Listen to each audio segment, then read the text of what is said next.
Hello everyone, it's Dylan from Anime, or Yugioh Everything, and welcome back to another Yugioh VRains episode review. I am still not allowed to upload on Yugioh Everything, that is why I'm doing a VRains review again on this channel. Hopefully this will be the last one, and then they will go back to Yugioh Everything, but we will see. Follow me on Twitter for updates. You're also probably seeing some amazing fan art by a good friend of mine named Jay on screen right now. If you do have any beautiful fan art, send it to me, dylandappy, 2 P's, 2 Y's, and an F at gmail.com. It will be in the description as well. I cannot use any actual images from Yugioh VRains because they've been crazy with copyright, so I'll just have to switch between fan art and video game footage. You'll see video game footage a little later on. But anyway, let's get into it. I hope you guys enjoy my thoughts on episode 12. I hope you leave your thoughts down below.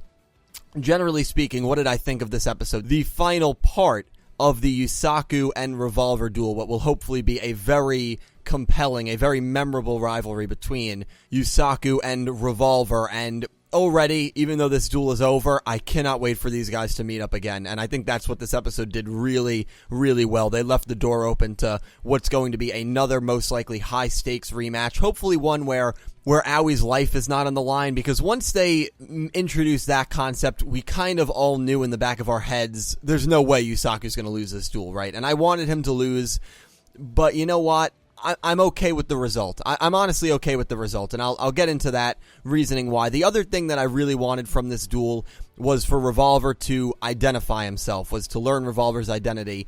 And while they didn't say it straight up, they dropped all these subtle hints that we can pretty much guess with confidence that Revolver is the person who gave Yusaku courage. Now, we don't know for sure if he's Kusanagi's brother. That was not really hinted at all. I know there's definitely some similarities between Dr. Kogami and Kusanagi's brother in the flashback when Revolver left the portal in episode 3, or not the portal, the VR world in episode 3, and we saw him very briefly. The hairstyle seemed very similar.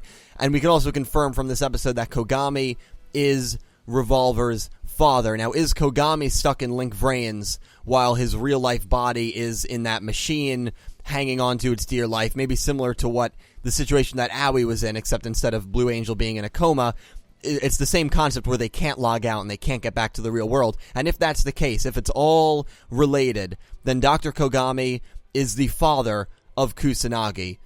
We'll just have to see if that's actually going to be true or not, but there's a lot of facial similarities between all these characters, and of course this is where I'd like to show you a picture on screen that I saw on Twitter with all the similarities, but I can't because of copyright issues, so you'll just have to watch me playing Nihon Ad Systems in poker instead. And but overall, I thought it was a good episode. I really did enjoy the episode. So the duel, I don't know if we needed 4 episodes, to be honest, for the duel. I think that the first speed duel probably didn't need to happen, the one that ended in a draw. I think if they went straight to the Master Duel, that would have worked out as well. But I'm not going to question it. I honestly didn't really have too much of an issue with anything. And while I would have liked to see Yusaku lose, I'm not too worried that, I know a lot of people are saying, you know, oh, he beat his rival, Yusei 2.0. It's still very early to say that, because keep in mind, Judai only lost 3 duels, and I know one of them was in the very beginning. But the next time Judai lost in Yu-Gi-Oh! GX was not until, I think, episode like 58, 59.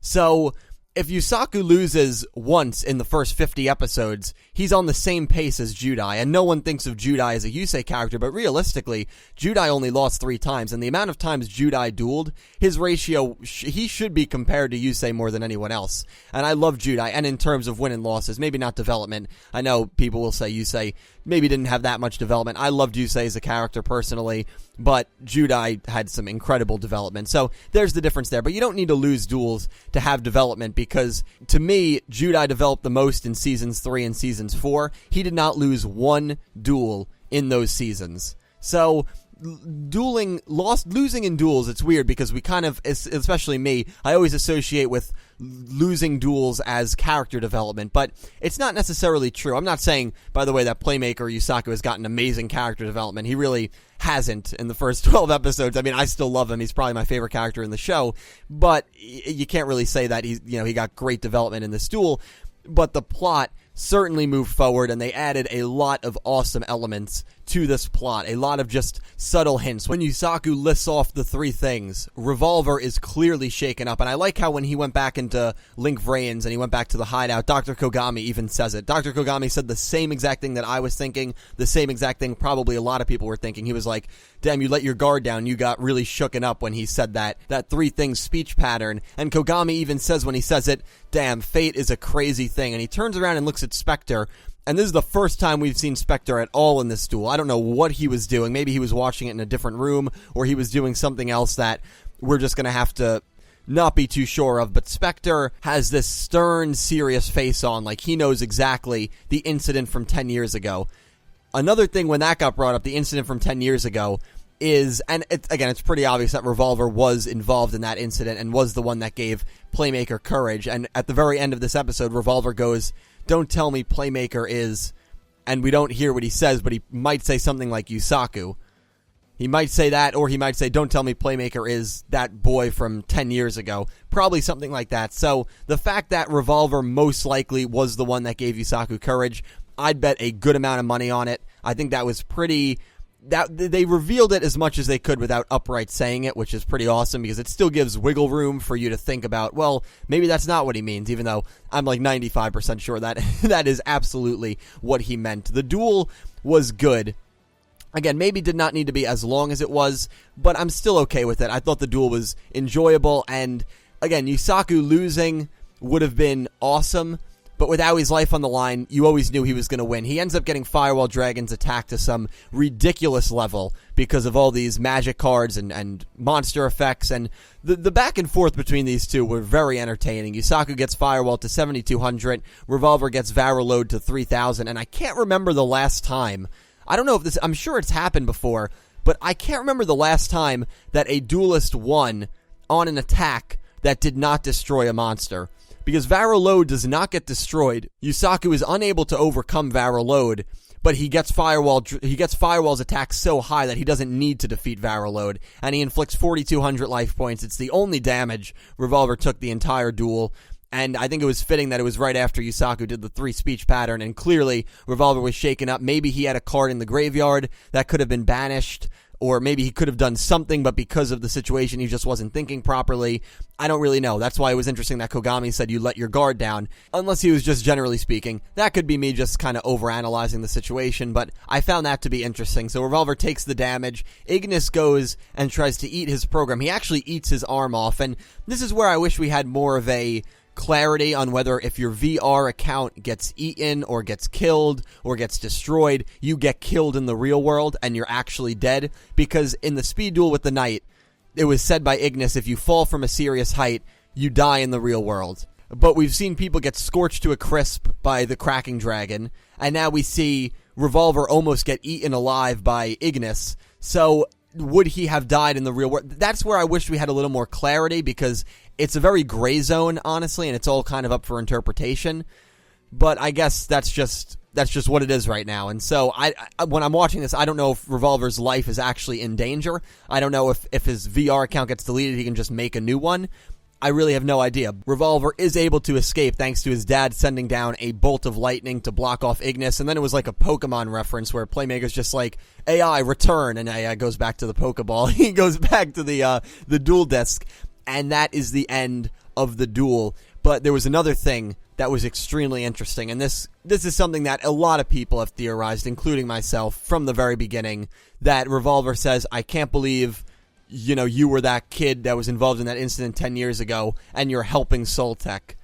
And you can see the hatred from the Knights of Hanoi is not at Yusaku, it's not directed at Playmaker, it's not directed at Kusanagi, it is directed at Soul Technologies. What did Soltech do? And clearly they did something messed up, because we see, and I love this scene, we see the 3 pieces of Soltech chatting amongst each other, and they go, Zaizen learned too much. And Akira clearly has no idea what was going on, because he goes, Soul Technologies. So Akira is clearly, and here's another interesting thing. We've seen the Knight, the Rook, and the Bishop. What if there's only 5 pieces? What if there's only 5 pieces, and we see the King and the Queen, those are the 2 kind of heads, and the pawn is the person that's in Akira's position? because they immediately talk about firing Akira, and then they're like, yeah, we have to bring someone else in, and they're like, oh yeah, I like that guy, he's so predictable. And another cool factor here is, what if the new head of Soul Technologies is someone like Spectre in the human world? And all of a sudden now Spectre, a member of the Knights, has infiltrated Soul, or maybe it's the other way around, where Spectre's loyalty is actually with Soul Technologies and he's trying to destroy the Knights. That could be a cool concept, and that's again what I love about Yugioh Everything, because you just never know. We don't know who this human person that's going to take over the Soul Technologies job is going to be. Is it going to be someone in relation to the Knights? Is it going to be someone that we'll meet down the road that'll be like, oh crap, it's that guy?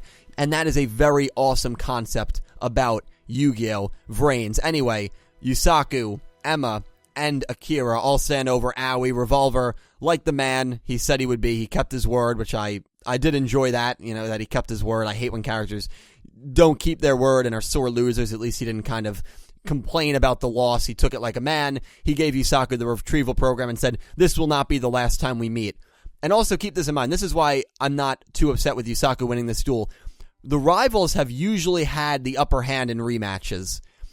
Kaiba did not defeat Yugi until their rematch. He lost the first duel as well. Kaito, he defeated Yuma in the first duel. He also won in the rematch. Akiba Reiji, Yuya technically defeated Reiji in that first duel around this point in Arc 5. He defeated Reiji in episodes 14 and 15. I believe it was 14 and 15.